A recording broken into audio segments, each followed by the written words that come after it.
देश के प्रधानमंत्री नरेंद्र मोदी ने देश के नाम संबोधन किया। संबोधन में प्रधानमंत्री ने कोरोना के नए वेरिएंट ओमिक्रॉन को लेकर बात की, साथ ही वैक्सीनेशन को लेकर कुछ अहम जानकारियां भी दी हैं। देखिए।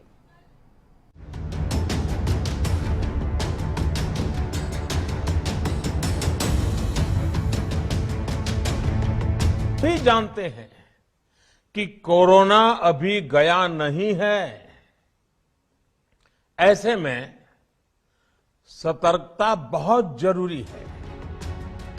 देश में इस वक्त ओमिक्रॉन का खतरा कितना बढ़ चुका है, इस बात का अंदाजा इसी से लगाया जा सकता है कि एक हफ्ते में देश के प्रधानमंत्री नरेंद्र मोदी हाई लेवल बैठक और देशवासियों को संबोधित कर चुके हैं। इस दौरान पीएम मोदी ने कोरोना के खतरे से बचाव को लेकर बात की है। हमारे हेल्थ केयर वर्कर्स के डेडिकेशन और कमिटमेंट का और देश के सामान्य मानवी के अनुशासन और विज्ञान में उनके विश्वास का हमारे देश में जल्दी ही नेजल वैक्सीन और दुनिया की पहली डीएनए वैक्सीन भी शुरू होगी। साथियों, कोरोना के खिलाफ भारत की लड़ाई शुरू से ही वैज्ञानिक सिद्धांतों, वैज्ञानिक परामर्श और वैज्ञानिक पद्धति पर आधारित रही है। वहीं पीएम मोदी ने अगर किसी बात पर ज्यादा जोर दिया है तो वो है कोरोना के नियम और वैक्सीनेशन। वहीं पीएम मोदी का ये संबोधन अभिभावकों और स्वास्थ्य कर्मियों की टेंशन को कम करने वाला भी था, क्योंकि देश में अब जल्द ही बच्चों को कोरोना वैक्सीन की डोज लगवाई जाएगी। वहीं फ्रंट लाइन वर्कर्स के लिए भी पीएम मोदी का ऐलान राहत भरा रहा है। साथियों, 15 साल से 18 साल की आयु के बीच के जो बच्चे हैं, अब उनके लिए देश में वैक्सीनेशन प्रारंभ होगा। 2022 में 3 जनवरी को सोमवार के दिन से इसकी शुरुआत की जाएगी। सरकार ने निर्णय लिया है कि हेल्थ केयर और फ्रंटलाइन वर्कर्स को वैक्सीन की प्रिकॉशन डोज भी प्रारंभ की जाए। इसकी शुरुआत 2022 में 10 जनवरी सोमवार के दिन से की जाएगी कि जो अधिक आयु वाले हैं और पहले से ही किसी न किसी गंभीर बीमारी से पीड़ित है, उन्हें प्रिकॉशन लेना सलाह योग्य है। इसको ध्यान में रखते हुए 60 वर्ष से ऊपर की आयु के कोमॉर्बिडिटी वाले नागरिकों को उनके डॉक्टर की सलाह पर वैक्सीन की प्रिकॉशन डोज का विकल्प उनके लिए उपलब्ध होगा। ये भी 10 जनवरी से प्रारंभ होगा। नए साल के पहले सोमवार से वैक्सीनेशन अभियान की शुरुआत की जाएगी। बता दें कि जिन बच्चों को वैक्सीन लगाई जाएगी, ये उन बच्चों की आयु वर्ग है जिन्होंने 10वीं और 12वीं की परीक्षाएं देनी है। तो चलिए ग्राफिक्स के जरिए आपको पीएम मोदी के संबोधन की कुछ बड़ी बातें बताते हैं। 15 से 18 साल के बच्चों के लिए वैक्सीनेशन शुरू होगा। 3 जनवरी से वैक्सीनेशन की शुरुआत होगी। हेल्थ वर्कर्स को वैक्सीन की बूस्टर डोज लगवाई जाएगी।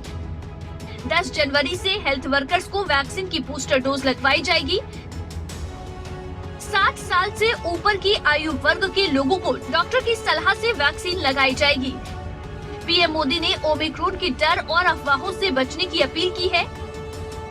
ओमिक्रॉन के खतरे से बचने के पूरे इंतजाम। वैज्ञानिकों की देखरेख में वैक्सीनेशन अभियान हो रहा है। कुल मिलाकर पीएम मोदी ने अपने संबोधन में फ्रंटलाइन वर्कर्स पर ज्यादा ध्यान दिया है, तो वहीं पीएम मोदी ने सभी दिशा निर्देशों का पालन करने को कोरोना के खिलाफ पहला हथियार और वैक्सीनेशन को कोरोना के खिलाफ दूसरा बड़ा हथियार बताया। साथियों, हम सबका अनुभव है कि जो कोरोना वॉरियर्स हैं, हेल्थ केयर और फ्रंटलाइन वर्कर्स हैं, इस लड़ाई में देश को सुरक्षित रखने में उनका बहुत बड़ा योगदान है। वो आज भी कोरोना के मरीजों की सेवा में अपना बहुत समय बिताते हैं। इसलिए प्रिकॉशन की दृष्टि से सरकार ने निर्णय लिया है कि हेल्थ केयर और फ्रंटलाइन वर्कर्स को वैक्सीन की प्रिकॉशन डोज भी प्रारंभ की जाए। इसकी शुरुआत 2022 में 10 जनवरी सोमवार के दिन से की जाएगी। इसके साथ ही पीएम नरेंद्र मोदी ने कोरोना के नए वेरिएंट को लेकर चेतावनी भी दी है और कहा है कि नए वेरिएंट से सावधान और सतर्क रहने की जरूरत है।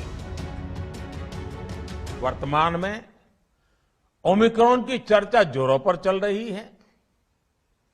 विश्व में इसके अनुभव भी अलग अलग है, अनुमान भी अलग अलग है। भारत के वैज्ञानिक भी इस पर पूरी बारीकी से नजर रखे हुए हैं, इस पर काम कर रहे हैं।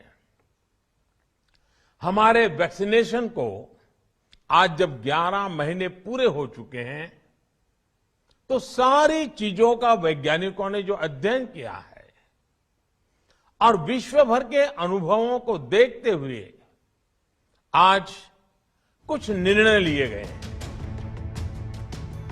कोरोना के खिलाफ जंग में सरकार एक बार फिर से वैक्सीनेशन को हथियार बनाकर मैदान में उतरी है, लेकिन इस बीच कोरोना के खतरे से भी बड़ा वो भ्रम और अफवाह से भरी खबरें हैं जिनसे पीएम मोदी ने देशवासियों को बचने की अपील की है। साथ ही कोरोना के नियम और वैक्सीनेशन को ही कोरोना से बचाव का उपाय बताया है।